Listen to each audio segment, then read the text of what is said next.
ID यहां पर plant किया था नक्सलियों ने। इसकी चपेट में 2 जवान आए हैं, दोनों जवान घायल बताए जा रहे हैं। एंटी नक्सल ऑपरेशन के लिए जवान यहां पर निकले हुए थे, क्योंकि जो जवान हैं लगातार सर्चिंग कर रहे हैं। सर्चिंग ऑपरेशन बढ़ा दिया गया है, गश्त बढ़ा दी गई है। इसी क्रम में जब जवान सर्चिंग के लिए निकले हुए थे, इसी दौरान हादसे का शिकार हुए हैं। आईडी यहां पर नक्सलियों की तरफ से प्लांट किया गया था और इसकी चपेट में हमारे 2 जवान आए हैं, जो कि फिलहाल घायल बताए जा रहे हैं। इस घटना की आधिकारिक पुष्टि भी हो गई है। एसपी ने इस घटना की पुष्टि की है।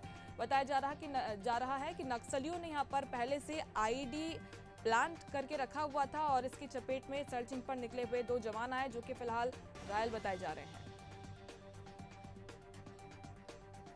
ज्यादा जानकारी के साथ सहयोगी निशांत हमारे साथ बीजापुर से लाइव जुड़ गए हैं। निशांत, 2 जवान घायल बताए जा रहे हैं, क्या कुछ अपडेट मिल रहा है फिलहाल इस पूरी घटनाक्रम को लेकर? घटना की आधिकारिक पुष्टि भी कर दी गई है। कहावत है कि बस्तर के अंदरूनी क्षेत्र में जो बस्तर का जंगल है वहाँ बारूदी सुरंग है। ऐसा ही कुछ नजारा आज देखने को मिला है कि नक्सली पहले से ही एक आईडी बम प्लांट करके रखते हैं और जब जवान सर्चिंग के लिए निकलते हैं तो उस दौरान वो आईडी बम ब्लास्ट होता है, जिसकी रद में आने से 2 जवान घायल हो जाते हैं। लेकिन एक अच्छी बात ये जरूर है कि वो दोनों ही जवान सुरक्षित हैं। बड़ी घटना टल चुकी है। फिलहाल दोनों ही जवान को नजदीकी कैंप जो गंगालूर थाना क्षेत्र के अंतर्गत आता है वहां पर लाया गया है और दोनों का ही प्राथमिक इलाज किया जा रहा है, जिसके बाद जिला अस्पताल लाया जाएगा। बताया जा रहा है कि सुबह से ही एंटी नक्सल ऑपरेशन को देखते हुए लगातार जवानों को अलग अलग क्षेत्रों में भेजा जा रहा था। एसटीएफ के जवान है, एसटीएफ की टुकड़ी को भी गंगालूर थाना क्षेत्र के पीड़िया के जंगलों में भेजा गया था। नक्सलियों की मौजूदगी की सूचना पर वहां पहुंचने के बाद नक्सलियों के द्वारा प्लांट आईडी बम जो था उसको जो है नक्सलियों ने ब्लास्ट किया, जिसकी वजह से 2 जवान घायल हुए हैं। लेकिन फिलहाल दोनों सुरक्षित और इलाके की सर्चिंग अब बढ़ा दी गई है। जिस तरीके से उन इलाकों में मौजूद नक्सलियों की सूचना मिली थी, उनकी सर्चिंग के लिए दूसरे दल को भेजा गया है और जो दल एसटीएफ का वहां पहुंचा था जिसमें 2 जवान घायल हुए, उन्हें अभी फिलहाल वापस बुला लिया गया। जी मुस्कान। लेकिन निशान, जैसे कि आप बता रहे थे, पूरी प्रॉपर प्लानिंग के साथ वहां पर जवानों को भेजा गया था, तो प्लानिंग में कहीं कोई कमी रह गई थी कि जो ऐसी घटना हुई है यहाँ पर आईडी की चपेट में आए हैं जवान? क्योंकि जवानों को जितना मैं जानती हूँ पहले पूरी ट्रेनिंग दी जाती है, अगर ऐसे इलाके में उन्हें भेजा जाता है। क्या वजह है इस घटना की?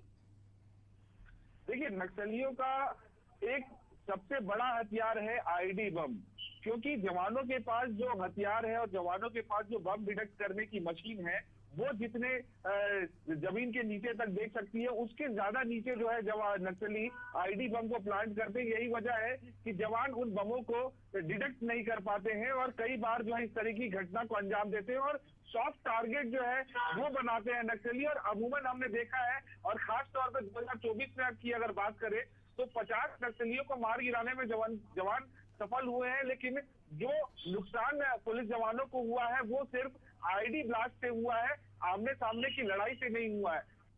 कहा जा सकता है कि आमने सामने की लड़ाई में कहीं ना कहीं नक्सली पीछे जरूर हैं, लेकिन एक जो तरीका है आईडी ब्लास्ट करके जवानों को नुकसान पहुंचाने का, ये एक तरीका जो है उनका सबसे ज्यादा कारगर है, जिसको लेकर लगातार नक्सली अंदरूनी क्षेत्रों में जहां भी जवान सर्चिंग पे निकलते हैं उन इलाकों में जो है आईडी बम को प्लांट करके रखते हैं और जब जवानों की आने की सूचना मिलती है तो उसे ब्लास्ट करते हैं और जवानों को नुकसान पहुंचाते हैं। तो ऐसे बम को डिटेक्ट कर पाना काफी ज्यादा मुश्किल होता है, क्योंकि जवानों के पास भी जो तकनीक है, जो मशीन है, वो उन बमों को डिटेक्ट नहीं कर पाती है जो बहुत ज्यादा नीचे है। इसलिए कुछ और तकनीकों का उपयोग करना पड़ेगा, क्योंकि अंदरूनी इलाकों में कई सालों पुराना भी जो है नक्सली बम प्लांट करके रखते हैं। ताजा बम जो प्लांट होता है उसको तो जवान कोशिश करते हैं और जो ग्रामीण होते हैं उनकी सूचना पर उनके सहायता से जो है बम को डिटेक्ट कर पाते हैं, लेकिन पुराने जो बम है, जो आईडीज लगे हुए हैं, उनको डिटेक्ट करना काफी मुश्किल हो जाता है।